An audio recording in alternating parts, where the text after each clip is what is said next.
Legend tells of a god whose name the ancient Greeks avoided saying aloud.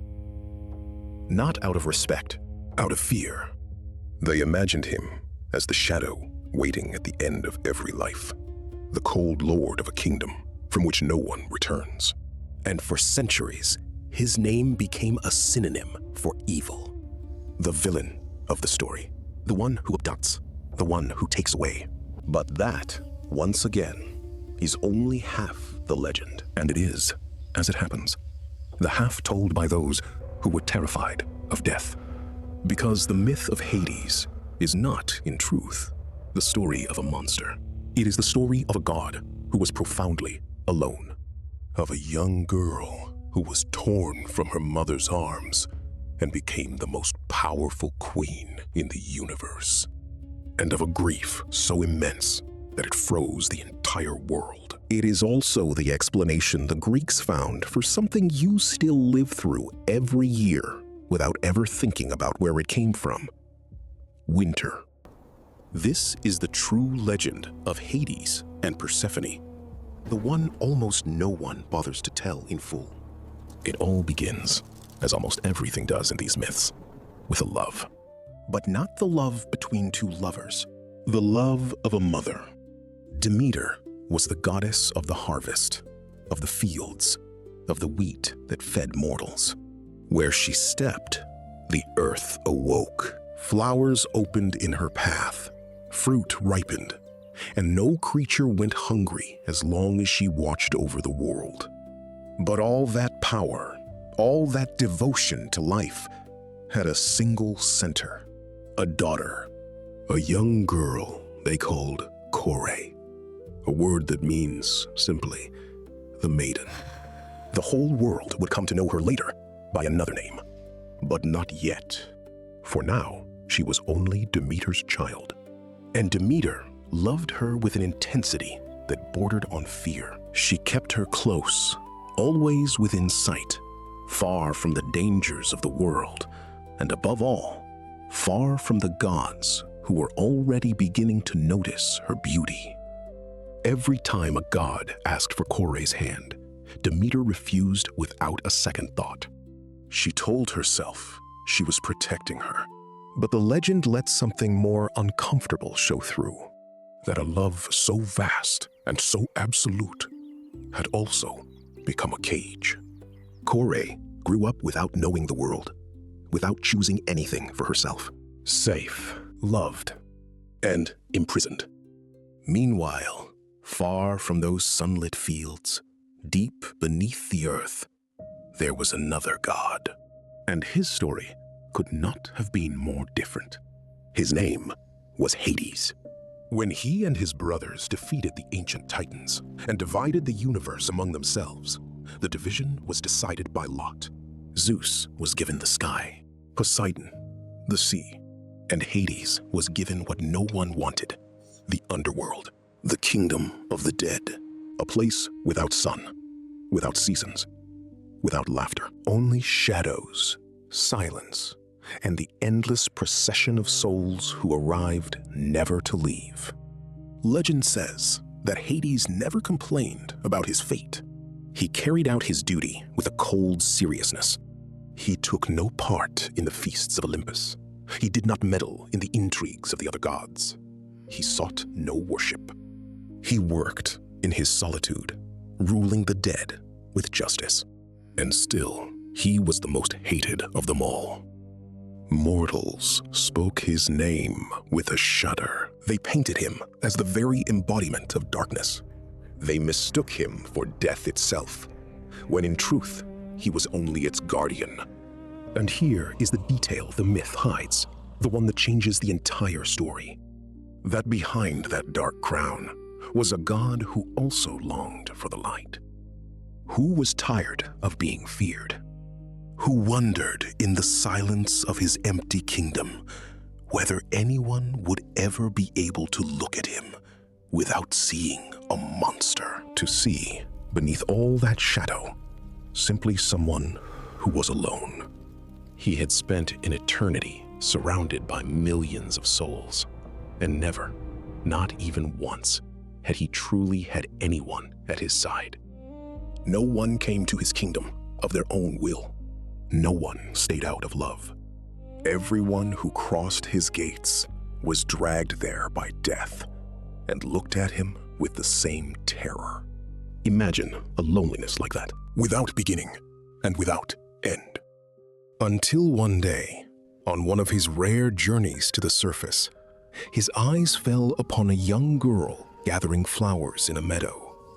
And Hades, the lord of the dead, the god who had never desired anything, felt for the first time something stir again in his cold chest. It was Kore, the daughter of Demeter. But Hades knew he would never win her hand the usual way. Demeter would never, under any circumstances, hand her daughter to the lord of the Underworld. So he did something the legend tends to gloss over, but which is the true root of the whole tragedy. He did not go to speak with the mother. He went to speak with the father, because Kore was also the daughter of Zeus.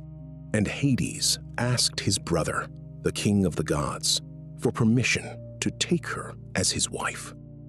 Zeus found himself facing an impossible choice: to refuse and offend his powerful brother, or to accept and betray Demeter. And Zeus, the king of Olympus, chose the coward's path. He did not say yes out loud, but he did not say no either. He gave a silent consent behind the mother's back, knowing exactly what would happen. And in doing so, he condemned his own daughter without her ever knowing. Legend says it happened in a meadow covered in flowers.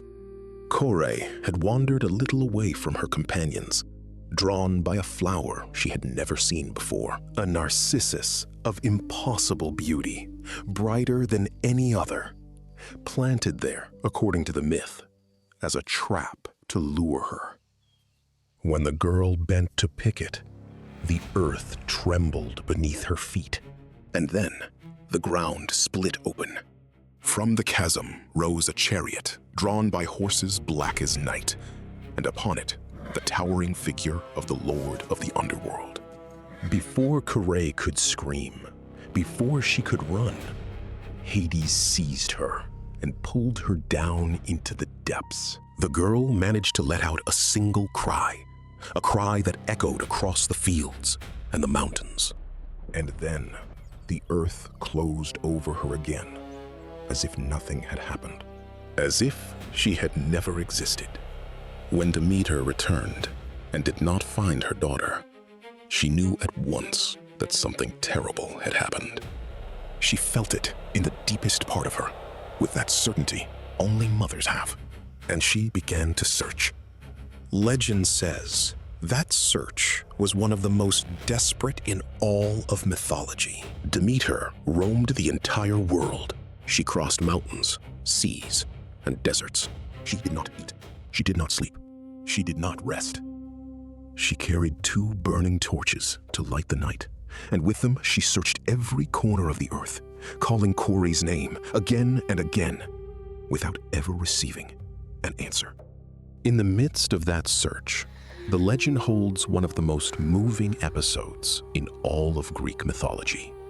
Exhausted and broken, Demeter hid her divinity and took the form of an old mortal woman. Unrecognized, she came to a city called Eleusis, where a royal family took her in without knowing whom they were receiving. The goddess, who had just lost her own daughter, agreed to care for the young son of that house, a boy named Demephon, and she began to love him, almost as if she could fill with him the emptiness that had been torn out of her. Legend says that Demeter, in her love, wished to make him immortal. Each night, in secret, she placed the child among the flames of the sacred fire to burn away everything mortal in him. Until one night, the boy's mother caught her and screamed in horror to see her baby in the middle of the fire. Then, Demeter let her disguise fall and revealed herself in her true form, radiant and terrible, and commanded that a temple be raised in her honor at Eleusis.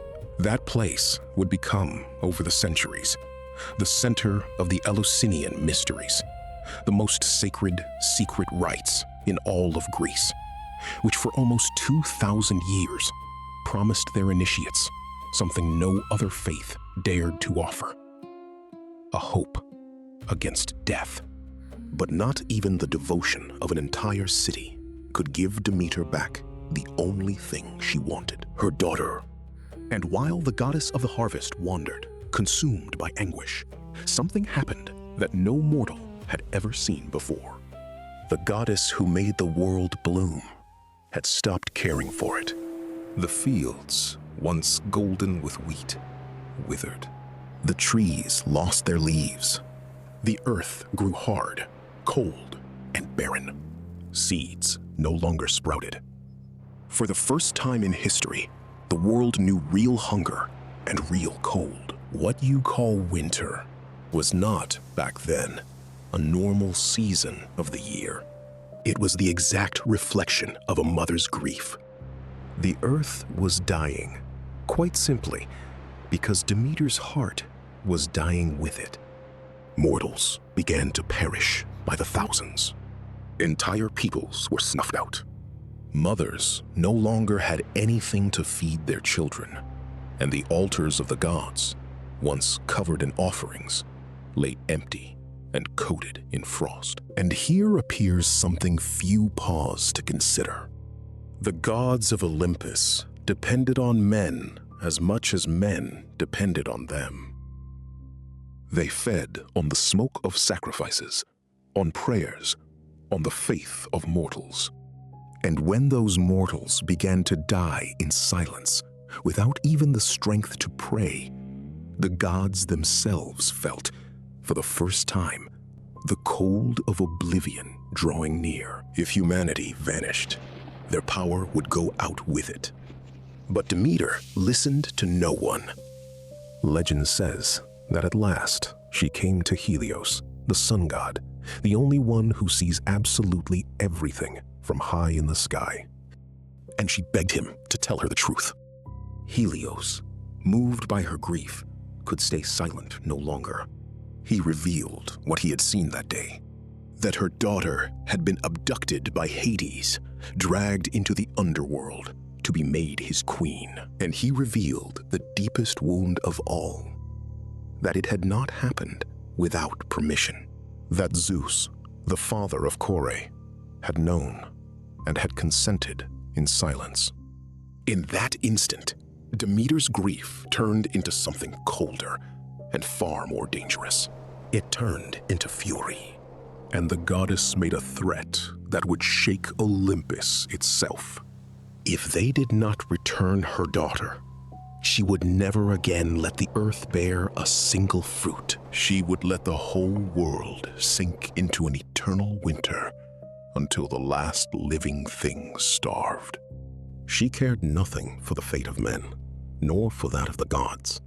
Without her daughter, let it all burn.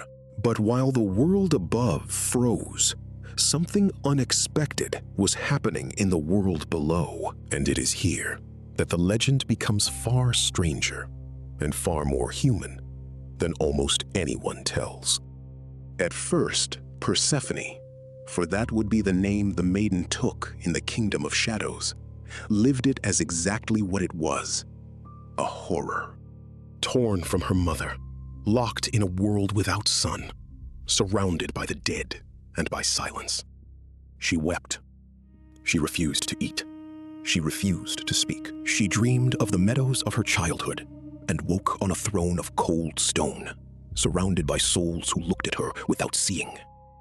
The world of the underworld was not measured as it is on the surface. There were no dawns or dusks, no seasons, not the song of a single bird. Only an eternal twilight, always identical to itself, in which hours blurred into centuries, where time blended into centuries. Persephone walked through those immense halls without recognizing herself, like a flower torn up and forced into the soil of the dead. And in the depths of her despair, she came to believe that her mother would never find her, that she would spend the rest of eternity as one more ghost among the ghosts. She did not yet know that far away on the surface, that same mother was willing to let the whole world die to get her back. But legend says that Hades was not, with her, what the world would expect of an abductor. He did not force her. He did not mistreat her. On the contrary, he did something no other god had ever done for her. He treated her as an equal. He showed her his kingdom, which was not only darkness. He showed her the 5 ancient rivers that crossed it. Among them, the Styx, so sacred that the gods of Olympus themselves swore their oaths by its waters. He showed her the halls of endless treasure hidden beneath the earth. For all the riches of the underground, the gold and the precious stones, belonged to him.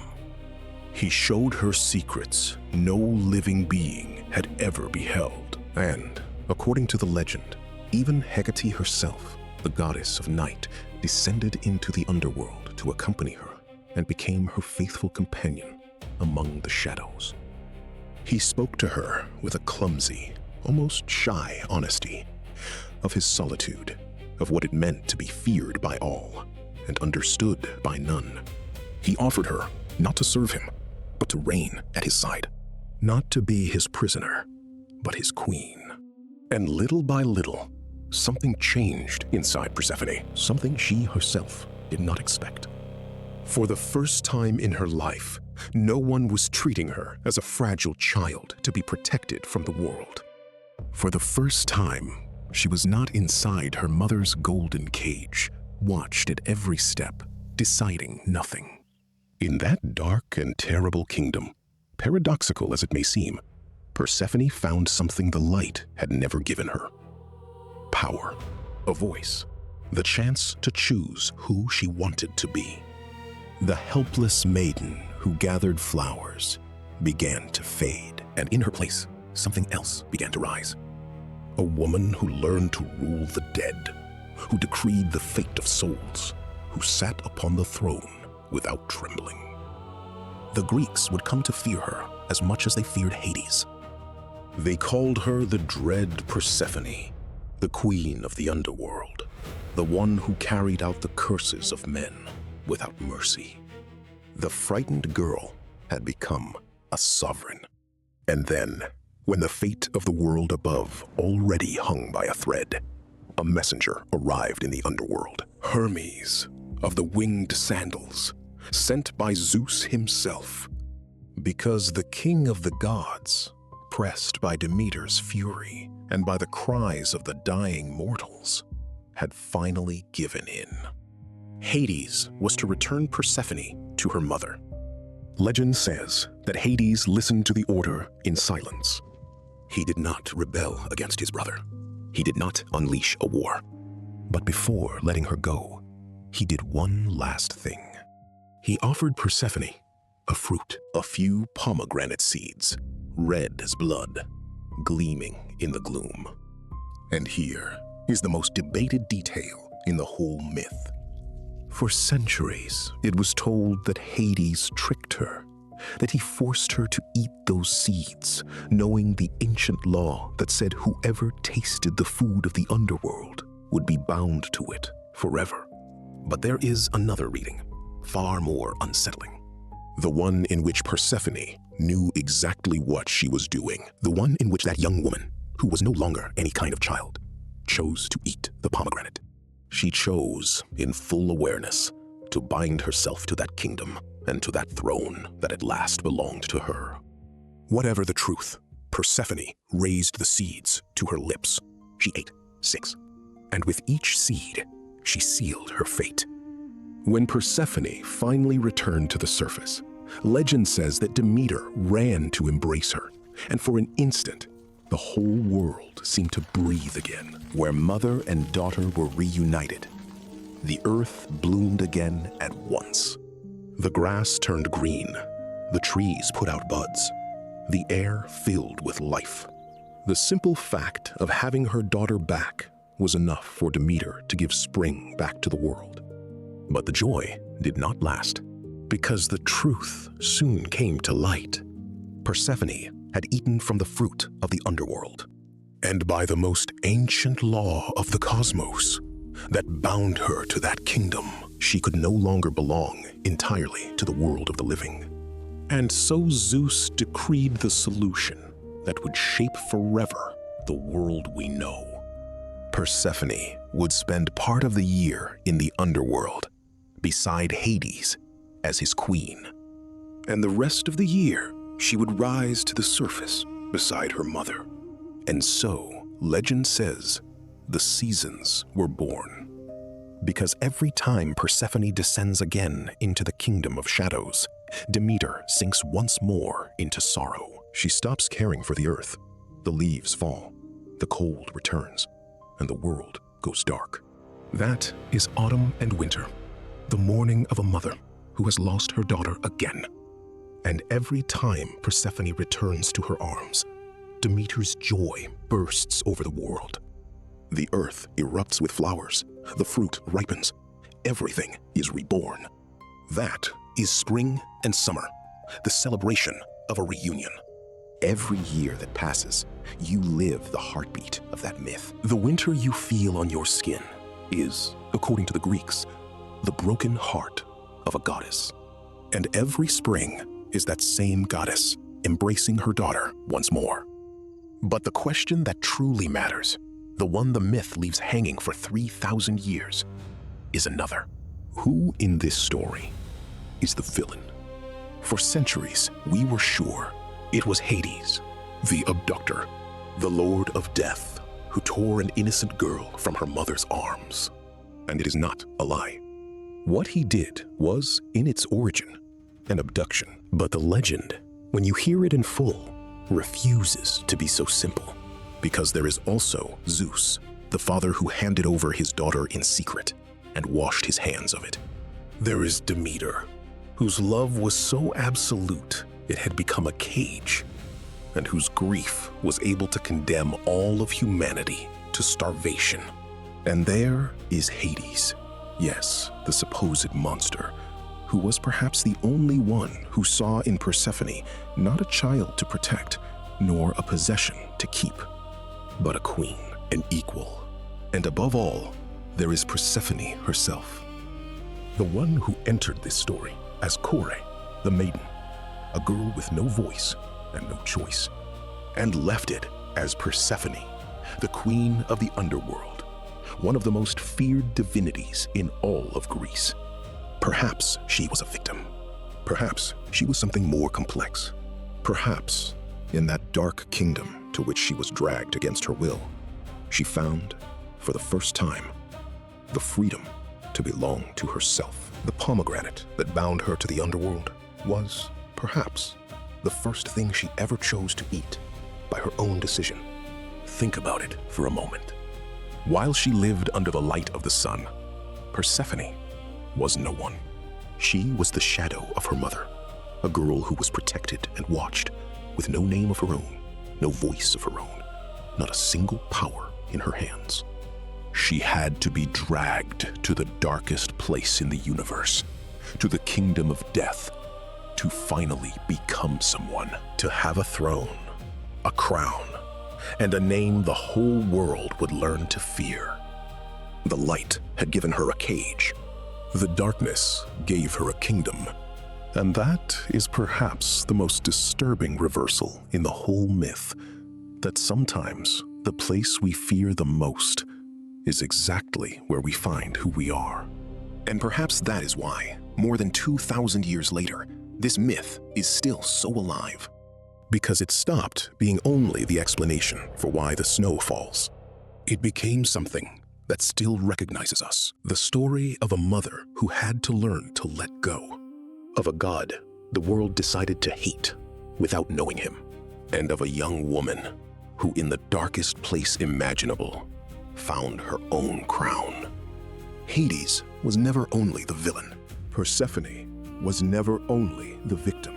And winter, that cold that returns each year, punctual to your window, is nothing more than the ancient echo of a love, of a loss, and of a daughter who learned to reign. A legend does not need to be real to stay alive.